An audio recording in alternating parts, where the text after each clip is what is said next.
안녕하십니까. 2023년 3월 15일 수요일입니다. 코페스 동반자 채널에서 오늘은 호주가 독일이 목소 300대 도입을 외면할까, 플라산 호주의 한화 위한 법인 설립, 이런 주제로 말씀을 드리기로 하겠습니다. 원래 호주가 3월 15일경 호주 장갑차 도입 사업 선정 회사를 발표한다, 이런 약속을 했었는데 오늘 아무런 발표를 하지 않았습니다. 대신 이스라엘의 플라산이라는 방산 업체가 어제 호주의 법인 설립을 신청했다는 외신 보도만 있었습니다. 플라산이라는 방산 회사는 바로 레드백 장갑차의 포탑을 만든 회사인데 호주 회사에다가 포탑 기술을 이전하려고 법인 설립을 신청했다고 합니다. 이 말은 의미를 해석해 본다면은 레드백 장갑차가 호주군 전투 장갑차에 선정됐다, 이런 이야기가 되는 겁니다. 이스라엘의 플라산이라는 회사가 독일의 링스 장갑차를 위해서 호주에다 법인을 설립할 이유는 전혀 없습니다. 이런 보도가 있기 이전에도 계속해서 하나의 링스 장갑차가 선정될 거라는 현지 보도들이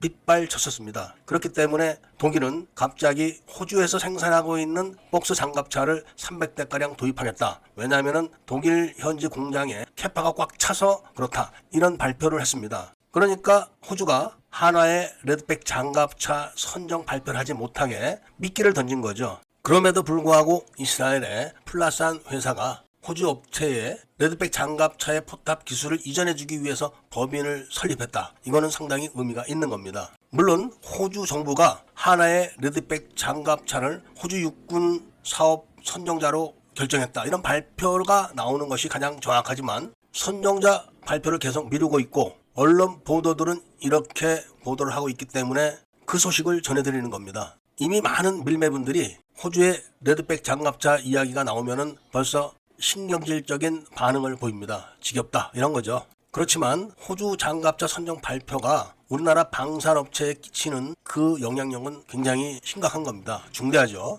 왜냐하면 호주 육군에서 도입하는 최신형 보병 전투 장갑차가 바로 미국에서 새로 도입하려고 하는 보병 전투차 사업에 결정적인 영향을 끼치기 때문에 그런 겁니다. 미국의 보병 전투차 도입 사업의 규모가 55조나 됩니다. 그러면서 다른 나라의 보병 전투 장갑차 도입 사업에 결정적인 영향력을 끼치기 때문에 하나로서는 절대로 이것을 놓칠 수가 없는 것이고, 마찬가지로 독일의 라인메탈사도 하나의 보병 전투차 도입 사업을 포기할 수가 없기 때문에 무리수를 막 두는 겁니다. 일단 성능적인 면에서는 레드백이 압승을 했습니다. 지금 호주에서 생산해서 육군에서 배치돼가지고 운영 중인 목소 장갑차가 상당히 많은 문제점이 노출되고 있다고 합니다. 그리고 그 노출된 문제점을 시정하는 그 시간이 굉장히 길고 성의가 없다, 이런 이야기까지 나오고 있기 때문에 궤도용 장갑차만큼은 라인메탈사의 장갑차를 쓰면 안 된다, 이런 여론이 지배적이라고 합니다. 그래서 호주 육군에서 2월 14일 날 보고서를 제출한 그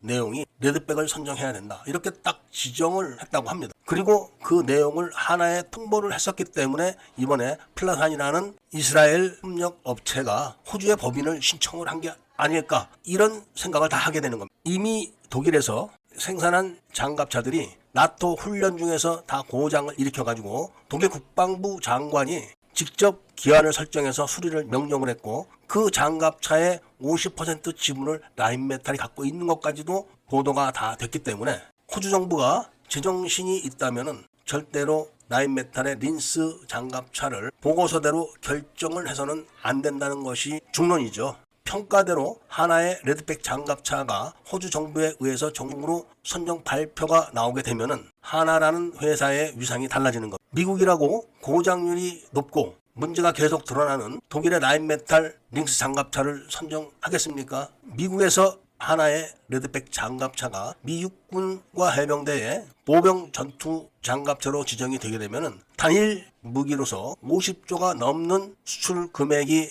잡히게 되는 겁니다. 아마 그동안 하나가 K9 자주포를 수출한 전체 금액을 다 합쳐도 이 정도가 안 될 수도 있습니다. 그만큼 엄청난 사업을 기다리고 있기 때문에 오늘 호주 정부가 약속했던 하나 레드백 장갑차의 선정 발표 대신 레드백의 포탑을 만드는 플라산이라는 회사가 호주에 법인 설립을 신청했다는 내용을 알려드리면서 오늘 이야기를 마치고자 합니다. 레드백 선종 소식이 올 것을 기다리면서 애국 시민분들과 밀매분들께 구독을 꼭 해주십사 하는 부탁을 드리고 좋아요와 알림 설정까지도 부탁드리면서 이야기를 들어주신 데 대해서 감사드립니다.